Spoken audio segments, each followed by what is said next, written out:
Halo, selamat datang di Asah Diri, atau kalau kamu udah lama di sini, selamat datang kembali. Saya Bayu. Dan saya Vina. Dan hari ini kita mau ngobrolin sedikit tentang asa diri.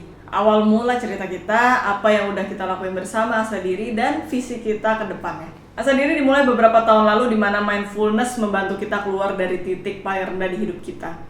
Dari situ kita pengen berbagi tentang mindfulness ini untuk diketahui lebih luas dan lahirlah ide untuk membuat sebuah podcast. Kita mengundang banyak narasumber yang bercerita tentang pengalaman dan ekspertis mereka masing-masing. Selain itu, kita juga sempat bikin Sabar Asri, santai bareng Asah Diri, di mana kita berdua bercerita tentang pelajaran-pelajaran yang kita dapetin along the way. Dan jujur, banyak banget hal-hal yang kita pelajarin dari kalian. Dari yang nonton, yang ngedengerin, dan juga yang nulis secara langsung kepada kita. We really appreciate that. Sekarang kita mau masuk lebih dalam lagi ke tema yang menurut kita terasa paling relevan di titik hidup kita saat ini. Generational trauma. Bukan untuk bikin kita semua merasa terbebani atau menyalahkan situasi, orang tua kita, ataupun faktor eksternal di luar diri kita.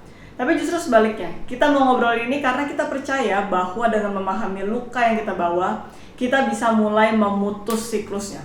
Supaya kita bisa jadi ruang aman untuk diri kita sendiri dulu aja, dan kelak untuk orang-orang yang kita cintai, terutama anak-anak kita.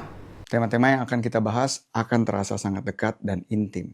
Tema tentang bagaimana kita dibesarkan, hubungan kita dengan orang tua kita, tentang hal-hal kecil di masa lalu yang ternyata sadar tidak sadar masih mewarnai diri kita di kehidupan kita di masa kini dan sekarang. Nah, yang beda dari sebelumnya, kita kali ini mau melakukan semuanya secara live. Bukan cuma kita berdua yang ngobrol, tapi kita mau ngobrol sama kalian.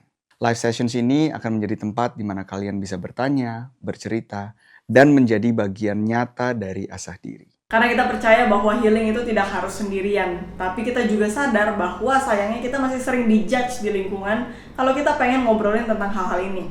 Di sini kita ingin bangun sebuah komunitas yang bisa support satu sama lain, dan itu adalah salah satu hal yang paling powerful yang bisa kita bangun bersama. Jadi, kalau ini adalah pertemuan kita yang pertama kali, kita senang banget kamu ada di sini. Dan kalau kamu udah lama di sini, terima kasih sudah stay. Ini chapter baru Asah Diri dan kita mau jalani bareng kalian. Untuk support kita, bisa klik like dan subscribe. Dan juga ingat untuk join komunitas kita di Facebook. Semuanya ada di deskripsi. Di mana kita bisa bersama-sama belajar dari satu sama lain dan support satu sama lain dalam usaha kita memutus rantai generational trauma. Sampai ketemu di session berikutnya and see you there.